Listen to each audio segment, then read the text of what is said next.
नमस्कार, हमारे इस खास प्रोग्राम खबरों की खबर में आपका स्वागत है। लखीमपुर खीरी की भयानक घटना के बाद कई विपक्षी नेता वहां जाकर पीड़ित परिवारों से मिलना चाहते थे, उनसे अपनी संवेदना व्यक्त करना चाहते थे, लेकिन उन्हें ज़मीन पर, आसमान में, घर पर, रास्ते में, हर जगह उत्तर प्रदेश की योगी आदित्यनाथ सरकार द्वारा रोका गया। सपा नेता अखिलेश यादव को वहां जाने से रोका गया तो वो अपने घर के सामने धरने पर बैठ गए। बसपा सांसद सतीश चंद्र मिश्र को उनके घर में नज़रबंद कर दिया गया तो पार्टी सुप्रीमो ने ट्वीट कर जानकारी दी और खामोश हो गई।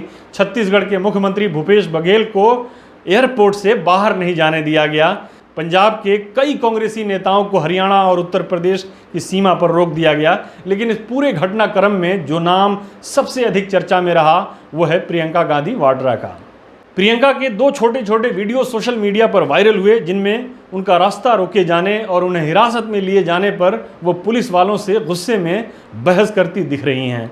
इस घटना को लेकर सोशल मीडिया पर अलग अलग तरह की प्रतिक्रियाएं देखने को मिली। किसी ने कहा प्रियंका ने रौद्र रूप दिखाया, तो किसी ने कहा कि यदि भाजपा प्रियंका गांधी को गंभीरता से नहीं लेती तो फिर यूपी सरकार को उनसे डरने की ज़रूरत क्या है। तो किसी ने उन पर पुलिस वालों को धमकी देने का आरोप लगाया। लेकिन इन प्रतिक्रियाओं में जो खास प्रतिक्रियाएं थीं वो उनके पार्टी के सहयोगियों की थी। राहुल गांधी ने अपने ट्वीट में लिखा, प्रियंका, मैं जानता हूं आप पीछे नहीं हटेंगी, वो आपके साहस से डर गए हैं। न्याय के इस अहिंसक लड़ाई में हम देश के अन्नदाताओं को जिताएंगे। 3 अक्टूबर 1977 को इंदिरा गांधी को जनता पार्टी की सरकार ने गिरफ्तार किया था। कई कांग्रेसियों ने प्रियंका की गिरफ्तारी को इंदिरा गांधी की गिरफ्तारी से तुलना की है। पंजाब कांग्रेस के पूर्व अध्यक्ष सुनील जाखड़ ने लिखा है कि जिस तरह इंदिरा गांधी की गिरफ्तारी के बाद जनता पार्टी की सरकार बिखर गई थी, उसी तरह प्रियंका की गिरफ्तारी बीजेपी सरकार के खात्मे की शुरुआत है। उसी तरह की प्रतिक्रियाएं दूसरे कांग्रेसी नेताओं की तरफ से भी आई हैं। आइए देखते हैं कि इंदिरा गांधी की गिरफ्तारी कैसे हुई और किन हालात में हुई थी, और उस गिरफ्तारी का भारतीय राजनीति और कांग्रेस की राजनीति पर क्या असर पड़ा था, और क्या उस गिरफ्तारी की तुलना प्रियंका की मौजूदा गिरफ्तारी या हिरासत से की जा सकती है।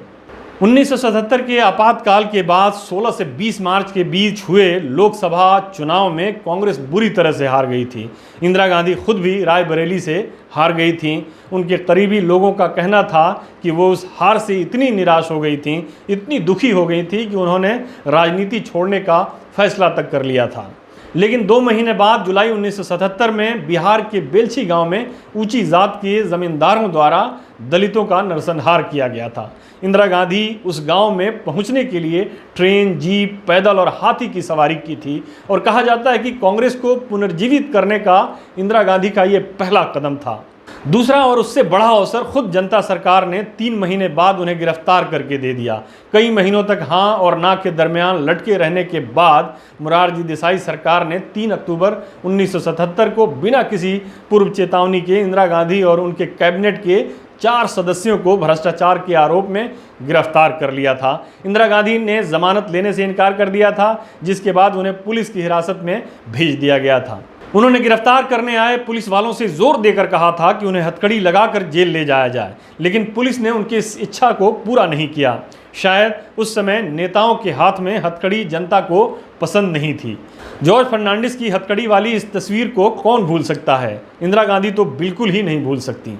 बहरहाल पुलिस ने उन्हें बिना हथकड़ी पहनाए ही हिरासत में ले लिया था। राजनीतिक मामलों के जानकारों का मत था कि यदि चुनाव के फौरन बाद ही जनता सरकार हरकत में आ गई होती और उन्हें गिरफ्तार कर लिया होता तो शायद उन्हें जनता की उतनी हमदर्दी नहीं मिलती जितनी अब मिली, क्योंकि चुनाव के समय उनके प्रति जनता का गुस्सा अभी ताज़ा था। लेकिन चुनाव के 7 महीने बाद दुनिया बदल चुकी थी।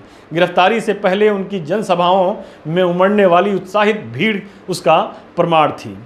इस उत्साहित भीड़ को देखकर इंदिरा गांधी को काफ़ी हौसला मिला था और वो मोरारजी देसाई पर भपतियां भी कसने लगी थीं, और गिरफ्तारी से पहले के कई हफ्तों में उन्होंने सरेआम कहना शुरू कर दिया था कि अगर सरकार में हिम्मत है तो मुझे गिरफ्तार करके दिखाए। इस ललकार के बावजूद मोरारजी देसाई उन्हें गिरफ्तार करने की हिम्मत नहीं जुटा पा रहे थे। इसका इकरार भी देसाई ने गिरफ्तारी से कुछ दिन पहले ही किया था। लेकिन जब उन्होंने इंदिरा को गिरफ्तार करवाया तो इंदिरा के खिलाफ लोगों का गुस्सा ठंडा पड़ चुका था। और मोरारजी देसाई सरकार की विफलताओं पर लोगों का गुस्सा बढ़ चुका था। दरअसल चुनाव के फौरन बाद से ही जनता सरकार की छवि खराब होने लगी थी।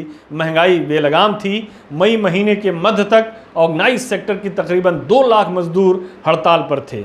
नई सरकार आपातकाल की नीतियों को स्वीकृत राष्ट्रीय नीति करार दे रही थी। जनता ने जिस बदलाव के लिए कांग्रेस के खिलाफ वोट दिया था वो बदलाव दूर दूर तक नहीं दिख रहा था। क्रिस्टोफ जफरलो और प्रतिनव अनिल ने अपने लेख आपातकाल की व्याख्या में लिखा है कि मोरारजी देसाई प्रशासन के एक संक्षिप्त जायजे से जाहिर हो जाता है कि एक साधारण नागरिक के लिए आपातकाल के बाद का साल आपातकाल से बिल्कुल ही अलग नहीं था। जनता पार्टी की सरकार इंदिरा गांधी का 20 सूत्री कार्यक्रम ज्यों का त्यों लागू कर रही थी। स्वास्थ्य एवं परिवार कल्याण मंत्री राजनारायण उन राज्यों के केंद्रीय फंड की कटौती की धमकी दे रहे थे जिन्होंने नसबंदी का लक्ष्य पूरा नहीं किया था।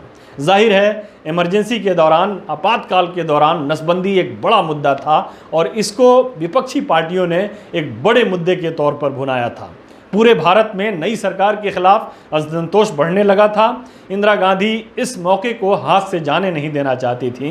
वो बार बार सरकार को चुनौती दे रही थी कि वो उन्हें गिरफ्तार कर ले। आखिरकार इंदिरा गांधी की आरजू 3 अक्टूबर 1977 को पूरी हुई। उन पर भ्रष्टाचार के जो आरोप लगे थे उनमें दूसरों के साथ मिलकर 2 कंपनियों पर दबाव बनाकर चुनाव के लिए 104 जीप हासिल करना और $13.4 मिलियन ऑयल ड्रिलिंग का कॉन्ट्रैक्ट ज़्यादा बोली लगाने वाली कंपनी को देना शामिल था। इंदिरा गांधी के कैबिनेट के 4 मंत्रियों और उनके पुत्र संजय गांधी समेत 9 लोगों पर आधा दर्जन मामले दर्ज किए गए थे। उनकी गिरफ्तारी के लिए जब पुलिस पहुंची थी तो कम से कम 1000 कांग्रेस समर्थक इंदिरा गांधी जिंदाबाद, तानाशाही सरकार मुर्दाबाद के नारे लगा रहे थे। इंदिरा गांधी के साथ उनके कैबिनेट के 4 मंत्री HR गोखले कानून मंत्री, DP चट्टोपाध्याय वाणिज्य मंत्री, PC सेठी रसायन मंत्री और KD मालवीय पेट्रोलियम मंत्री भी गिरफ्तार हुए थे। उनके बाद की सियासत के खेल में इंदिरा गांधी ने विपक्ष को सांस लेने का मौका नहीं दिया था। सबसे बढ़कर उन्होंने ये इल्ज़ाम लगाया कि उनकी गिरफ्तारी सियासत से प्रेरित है। इसका मकसद उन्हें जनता के बीच जाने से रोकना है और देश और दुनिया की नज़रों में उनकी छवि को धूमिल करना है। बेलछी में जनता के बीच जाकर वो बता आई थीं कि वो जनता के साथ हैं। बहरहाल उस गिरफ्तारी का फ़ायदा न केवल 1977 के बाद के चुनाव में कांग्रेस को मिला बल्कि 1984 के चुनाव, जिसे इंदिरा गांधी हमदर्दी लहर का चुनाव कहा जाता है, उसमें भी इंदिरा गांधी की गिरफ्तारी वाली तस्वीर से कांग्रेस ने फायदा उठाया था। अब रही प्रियंका की गिरफ्तारी या हिरासत से इंदिरा गांधी की गिरफ्तारी की तुलना की बात, तो इंदिरा और प्रियंका में बहुत सी समानताएं हैं। उनकी शक्लें एक दूसरे से मिलती हैं, दोनों के बातचीत करने का अंदाज एक जैसा है।